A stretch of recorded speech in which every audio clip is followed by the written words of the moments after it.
Hello everyone. Easy physics by N K channel पर आप सभी बच्चों का एक बार पुनः स्वागत है। आज की इस वीडियो में अपन नील्स बोहर मॉडल के अंदर जो रही कमियां हैं उनका अध्ययन करने वाले हैं। बोर्ड परीक्षा में मुख्य रूप से 1 नंबर का प्रश्न यहाँ से पूछा जाता है।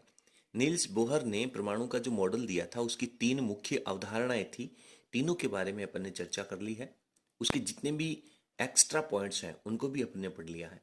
इन सभी बातों के उपरांत फिर भी नील्स बोहर के मॉडल में कुछ कमियां रही हैं, उनकी चर्चा करते हैं। नंबर 1 की बात करें तो नील्स बोहर का मॉडल है जिसमें अपन ने परमाणु की nवीं कक्षा की त्रिज्या निकाली, nवीं कक्षा के इलेक्ट्रॉन का वेग निकाला।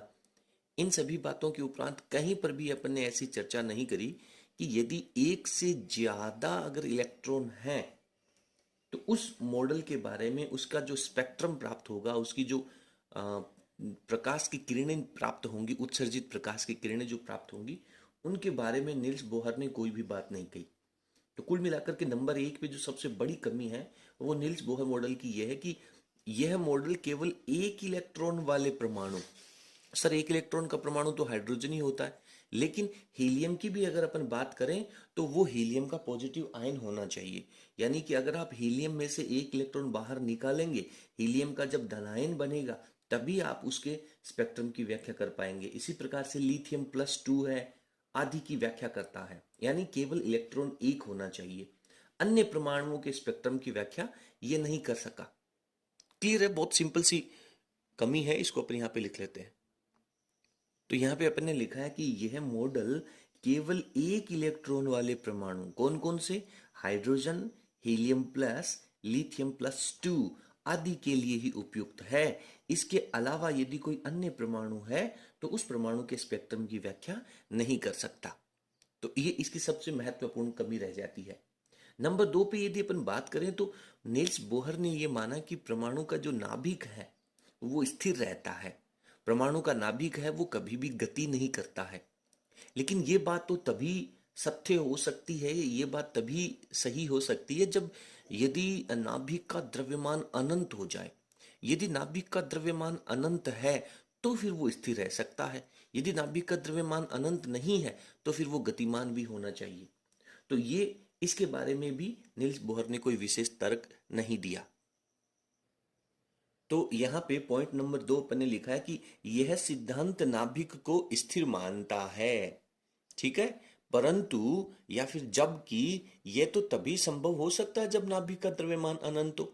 अदरवाइज तो जब तक नाभिक का द्रव्यमान अनंत नहीं होगा तब तक तो नाभिक है वो गतिमान रहेगा। तो इसके बारे में भी नील्स बोहर है वो कोई स्पेशल व्याख्या नहीं कर सका। नंबर 3 की बात करें तो नील्स बोहर ने अपनी दूसरी परिकल्पना में कहा था कि इलेक्ट्रॉन नाभिक के चारों तरफ केवल उन्हीं कक्षाओं में गति करता है जिसमें उसका कोणीय संवेग h/2 का पूर्ण गुणज होता है। यानी नील्स बोहर ने परमाणु के जो इलेक्ट्रॉन के कक्षक हैं उनका क्वांटीकरण कर दिया, उनको अलग अलग विभाजित कर दिया।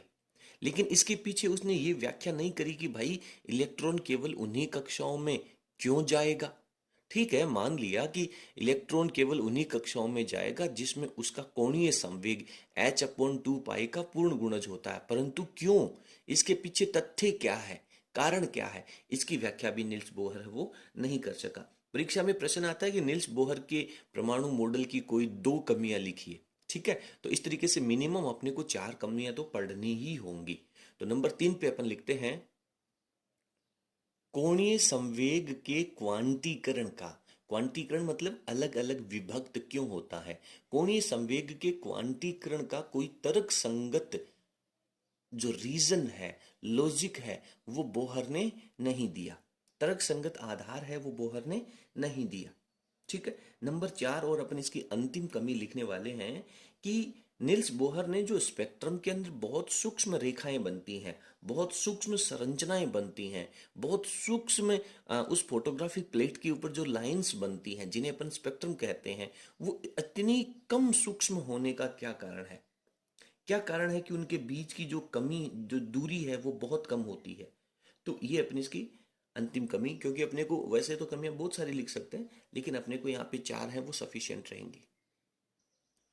तो इस मॉडल के आधार पर स्पेक्ट्रमी रेखाओं की सूक्ष्म संरचना की व्याख्या नहीं की जा सकती है। क्या कारण है कि स्पेक्ट्रमी रेखाएं हैं वो बहुत सूक्ष्म बनती हैं? तो इस तरीके से अपने को नील्स बोहर मॉडल की ये 4 कमियां हैं वो यहाँ पे लिख लेनी चाहिए। ये टॉपिक बोर्ड परीक्षा की दृष्टि से बहुत महत्वपूर्ण है। बहुत ज़्यादा संभावना रहती है कि नील्स बोहर मॉडल की कमियां हैं वो बोर्ड परीक्षा में पूछी जाए। तो इन चारों कमियों को आप अच्छे से 2 बार लिख करके तैयार कर लें। आज के वीडियो में इतना ही। अगली वीडियो में पढ़ेंगे अपन इस चैप्टर के बाकी रहे जो एग्जाम्पल्स हैं उनका सॉल्यूशन। बहुत बहुत धन्यवाद।